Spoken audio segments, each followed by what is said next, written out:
You sit down at your desk, open up your textbook, and suddenly you think, what am I supposed to be doing now? Does that sound familiar? Well, this is what happens when students don't have a proper revision timetable. And believe it or not, it is one of the key things that hold students back from reaching their potential, even if they are working hard. So in this video, I'm going to show you how to create a GCSE revision timetable that actually works, so you stop wasting time and start making progress. Now, one of the patterns that I've noticed time and time again after working with families for several years is they focus on content, they focus on tutoring, they put in lots of effort, but they miss a really big piece of the puzzle, which is planning. And your timetable forms a really big part of planning. Because once you have a timetable that you'll actually stick to, then you're no longer hoping for good results, you're planning for success. Okay, now before I jump in to the rest of this video, I just want to let you know that everything that I'm going to talk about today, from how to build your timetable to how to stay consistent with it, is included in the Study Plan Fundamentals course to ace your GCSEs. So feel free to check that out in the description below and follow along. Now, I just want to have a quick pause so that we can, there's so many reasons why having a timetable is important, but I just want to talk about some, 3 quick reasons why timetable is important, and then I'll dive in to showing you how to create a timetable. The first thing is planning. Now, I'm sure you've heard of, the sentence, the phrasing, fail to plan, plan to fail. If you don't have a timetable, then essentially you're setting yourself up for failure. So think about that.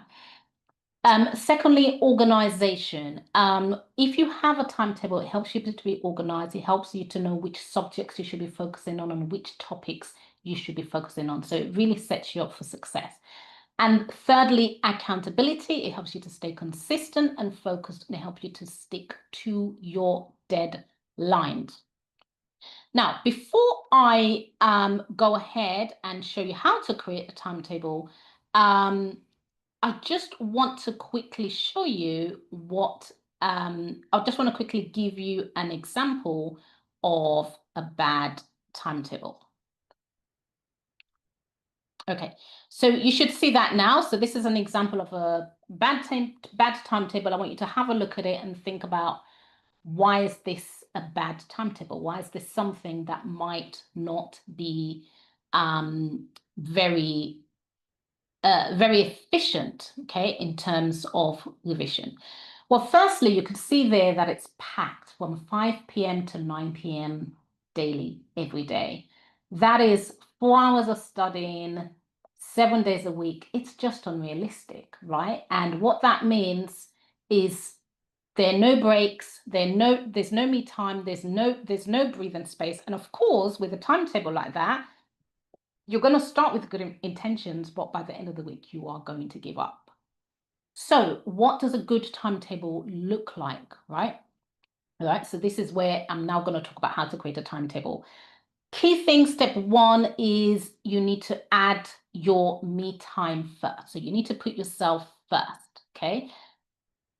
That means think about the things you love doing, sports, youth clubs, dance, Netflix, Friday evening rest, and so on and so forth, right? Put yourself first. That's the first thing that should go in your timetable. And what this does is it provides balance, it helps you prevent burnout, and more importantly, it helps you to maintain that consistency, and you don't give up after the first week or even the first month. And actually, I came across a study that showed that GCSE students who put me first, so who actually took some time out to focus on themselves first on their timetable, outperformed others. So doing this step is really, really crucial. The next step is to add homework. Many students, just because of the overwhelm, sometimes just put homework aside and say, I'll do it later. But homework is a crucial part of your learning and your revision. Otherwise, your teachers wouldn't give homework to you. And so you need to add homework to your timetable, because if you do your homework well, then it's going to help your learning. So adding homework to your timetable is really crucial. Step 3 is to slot in your subjects. So what you want to do is you want to count how many subjects you have and also count how many revision slots you have and divide your subjects equally amongst those revision slots. So for instance, if you have 10 revision slots in your timetable a week and you have 10 subjects, then it means that you are going to cover one subject per slot. Okay. Now, a really key thing to note here, though, is to be aware of your most challenging topics, and you're going to want to allocate more slots to those more challenging subjects. And a good way to deal with this is you can create like a second timetable, so like a week 2 timetable to balance it all out. So let's say, for instance, physics is one of your weakest, your weakest subjects, your the subjects that you find most difficult.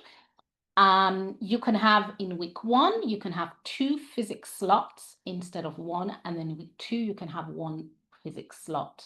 So over that 2-week period, you're covering physics 3 times, whereas another subject that you might be fine with, like history, you're covering it 2 times, 1 each week.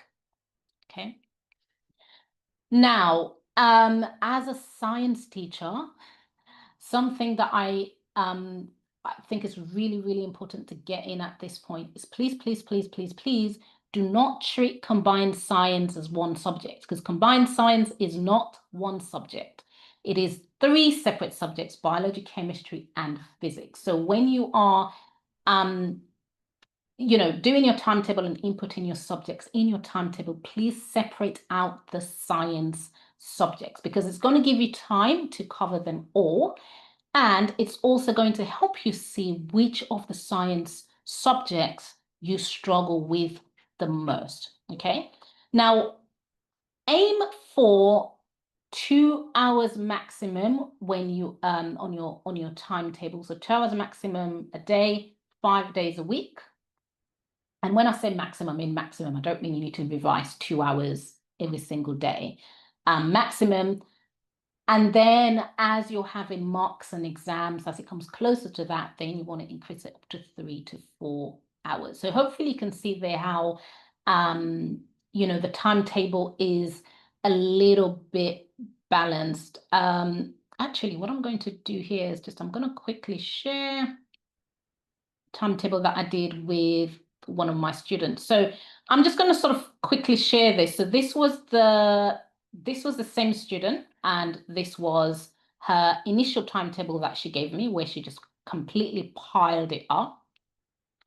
And then when we work together, you can see that she's really put her homework as number 1. So we're not missing out on homework, because that is part of your revision. She was doing science tutoring 2 days a week, so she's put that in. And then she's included her subjects, and you can see she's put in what I call me time, so lots of breaks. So on Saturday, maybe just a little bit of work, but all of that, for herself. Sunday for herself as well. And she's got a second week timetable where I think it was physics. Yes, she was struggling with physics, maybe maths. So you can see she's got 2 slots there for physics and maths, and I think a little less on the during the first week.